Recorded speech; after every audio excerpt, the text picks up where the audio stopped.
क्या देश की सबसे बड़ी परीक्षाओं के साथ खिलवाड़ हो रहा है? उत्तर प्रदेश से लेकर महाराष्ट्र तक बोर्ड परीक्षाओं में हड़कंप मचा हुआ है।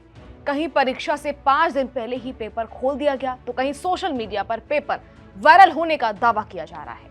चलिए जानते हैं क्या है पूरा मामला। सबसे पहले बात उत्तर प्रदेश की। यूपी बोर्ड परीक्षा अपनी सख्ती के लिए जानी जाती है, लेकिन आजमगढ़ के पलहना क्षेत्र से एक ऐसी खबर आई जिसने शिक्षा विभाग की नींद उड़ा दी। मामला मां शारदा इंटर कॉलेज सिंहपुर सरैया का है। यहाँ इंटरमीडिएट संस्कृत की परीक्षा 12 मार्च को होनी थी। नियम कहते हैं कि प्रश्न पत्र तय समय से कुछ मिनट पहले ही मजिस्ट्रेट की मौजूदगी में खुलना चाहिए, लेकिन यहाँ 12 मार्च का पेपर शुक्रवार को ही यानी कई दिन पहले खोल दिया गया। लेकिन कहानी यही खत्म नहीं होती। जब विभाग ने पूछताछ की तो केंद्र की तरफ से एक अजीबोगरीब रिपोर्ट भेजी गई कि परीक्षा में एक भी छात्र उपस्थित नहीं हुआ। अब आप ही सोचिए, पेपर पहले ही खुल गया और फिर कह दिया गया कि छात्र ही नहीं आए, जिससे शक और गहराता है।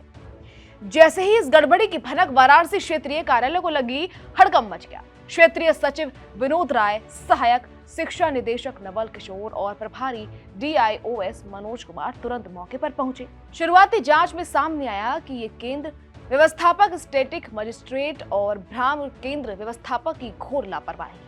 अधिकारियों ने तुरंत एक्शन लेते हुए प्रश्न पत्र को दोबारा सील करवाया। संयुक्त शिक्षा निदेशक ने साफ कर दिया कि ये नियमों का गंभीर उल्लंघन है और जिम्मेदार लोगों पर गाज गिरना तय है। अब इसकी रिपोर्ट शासन को भेज दी गई है।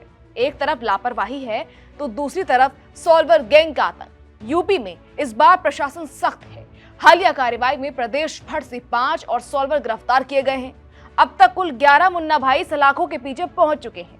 इन पर उत्तर प्रदेश सार्वजनिक परीक्षा अधिनियम 2024 के तहत केस दर्ज किया गया, जिसमें भारी जुर्माना और जेल का प्रावधान है। हैरानी की बात यह भी है कि डर के मारे छात्र परीक्षा छोड़ रहे हैं। सिर्फ तीसरे दिन की परीक्षा में ही करीब 2,98,000 छात्र अनुपस्थित रहे। हाई स्कूल के सामाजिक विज्ञान और इंटर के अंग्रेजी पेपर में हजारों सीटें खाली नजर आईं। अब चलिए चलते हैं जरा महाराष्ट्र की तरफ, जहां स्थिति और भी गंभीर लग रही है। महाराष्ट्र स्टेट बोर्ड की 12वीं क्लास का केमिस्ट्री का पेपर लीक होने का बड़ा शक जताया जा रहा है। खबर नागपुर से है, जहां सोशल मीडिया पर केमिस्ट्री का क्वेश्चन पेपर तेजी से वायरल हो रहा है। दावा किया जा रहा है कि परीक्षा शुरू होने से पहले ही पेपर छात्रों के मोबाइल तक पहुंच गया था। पुलिस और शिक्षा विभाग अब इसकी गहराई से जांच कर रहे हैं। यहाँ कोचिंग माफिया का एंगल भी सामने आ रहा है। शक है कि किसी निजी कोचिंग क्लास के जरिए ये पेपर लीक किया गया। पुलिस उन व्हाट्सएप ग्रुप्स को ट्रैक कर रही है जहां से ये पेपर फॉरवर्ड हुआ था। अगर ये सच साबित होता है तो हजारों छात्रों का भविष्य अधर में लटक सकता है।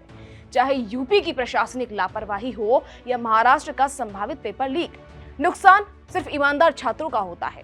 एक तरफ छात्र दिन रात एक करके पढ़ाई करते हैं और दूसरी तरफ सिस्टम में बैठे कुछ लोग या नकल माफिया चंद पैसों के लिए पेपर बाजार में बेच देते हैं।